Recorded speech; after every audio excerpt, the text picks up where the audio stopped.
This is worldwide. It is happening right now.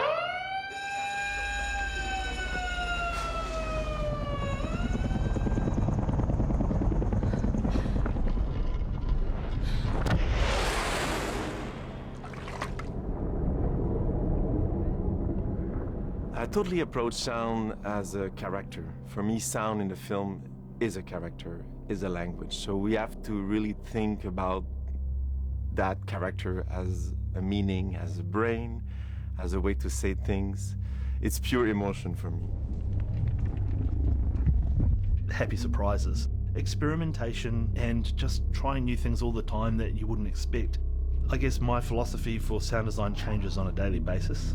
One day you think you've got everything sorted in the world, and the next day you just sort of pull it apart and sort of find something new.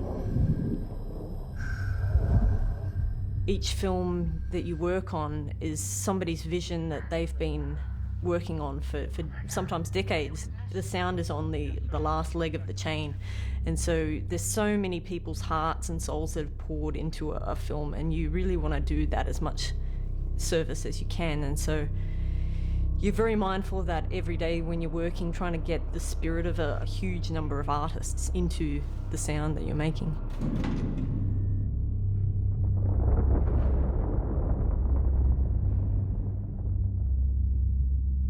I needed someone that will approach sound with the craziness in a crazy way, and I found a crazy sound designer. One of my friends, Sylvain Bellemare, was perfect man to design the sound of Arrival. The approach of the movie is quite minimalistic. The most powerful sound is silence.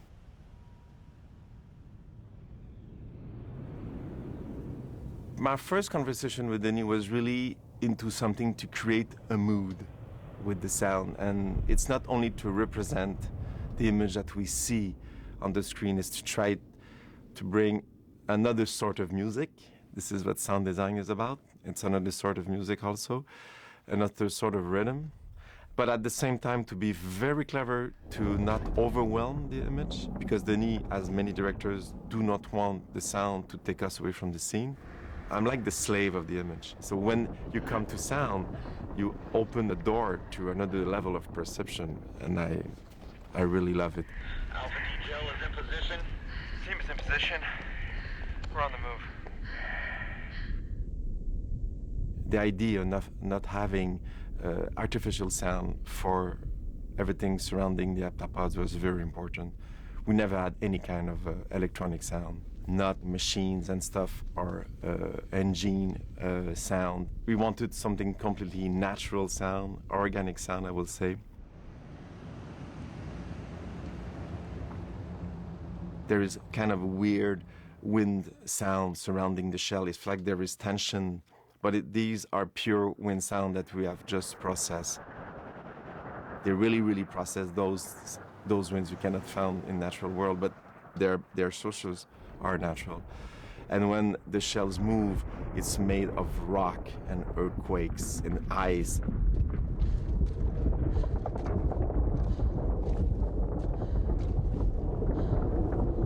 I think we can really feel in the film that the texture of the sound, there is something, the scale of the sound, the range of the sound is I think is really beautiful, because these are coming from real textures. We need to be talking to each other. You want to talk to them? Find out what this means.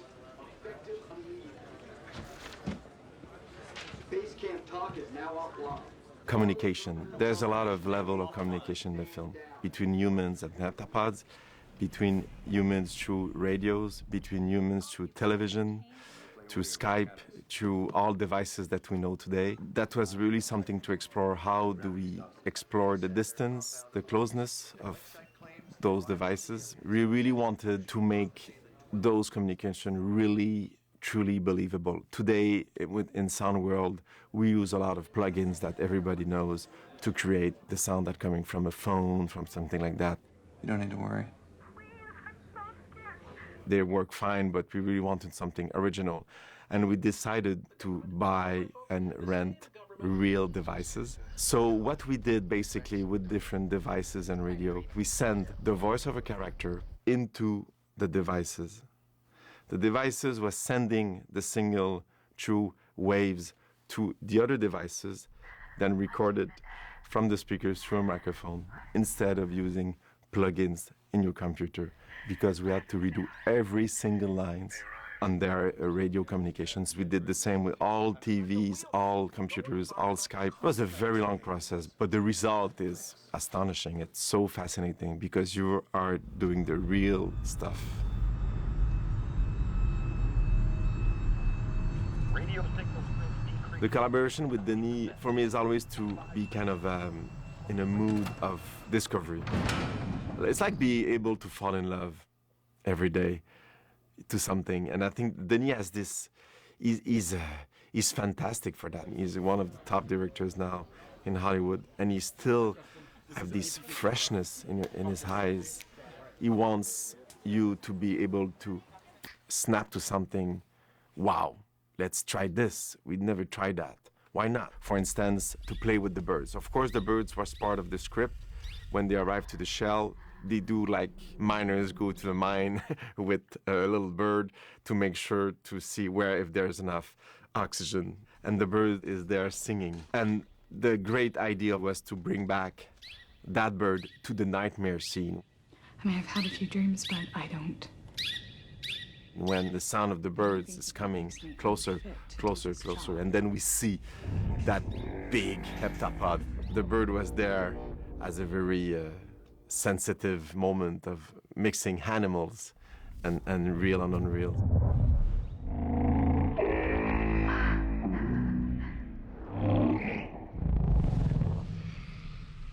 Another thing to really explore in the film was how we're gonna make the sound of the extraterrestrial, how the heptapods will sound. We had developed the written language, but then there was the sound.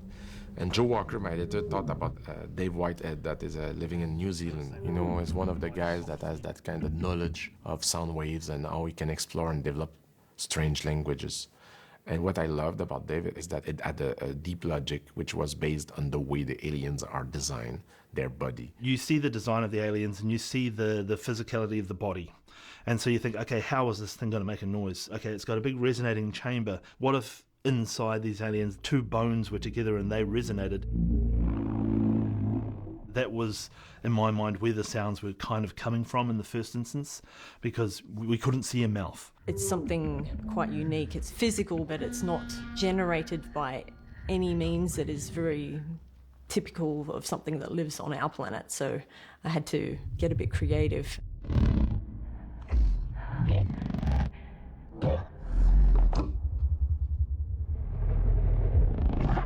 It was a real dream opportunity because we were given the vocals for the aliens, and it's like somebody saying, I'm making a cake and I want you to do the icing. Dave is kind of in a very fortunate position, because when he worked on District 9, it kind of sent out this business card to anyone that was making an alien sci-fi, like, this guy's got some pretty cool ideas. It's about looking at what the shape of the character is, trying to come up with your own philosophy as to how the sounds are made, and then applying it practically, and then hopefully you get the nod that it's good.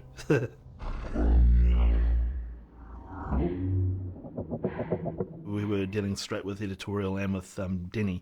One of the best things he said was that he wanted the aliens to sound sacred. Very intimidating, but at the same time very intelligent and very graceful, rather than just monstrous. And that he wanted this sacred sort of feeling to come from them. And, you know, it was really cool thinking about that, because, you know, you sort of think of whether it's a choir sort of singing in a reverberant space, or an organ, the way the deep notes sort of, you know, resound in a room, or even being in a forest and hearing a bird in the distance. And so we took that, those sort of notes, and applied that to the alien vocals. The direction that they gave us, I mean, that was the thing that resonated in my head the whole time, was sacred. You don't use stock footage when you're filming a feature film or a project, and so you don't use stock sound. We try and record as much as we can fresh and original. We like to record a lot. I mean, you've got to record new things. So Shell and I actually went into the forest all around New Zealand, around the North Island, and recorded the kokako, which is a very rare bird in New Zealand, and we hiked up a mountain 3 days. It was a big hike with gear on our back to try and find this bird, and so we got that, and we got tuis, which are really beautiful as well, native New Zealand birds, pitched down very, very low, and they are a lot of the alien vocals. I also did a bagpipe record, which was really interesting because I had no idea how complex an instrument they are and how you can take them apart and use any different part of them to make a sound.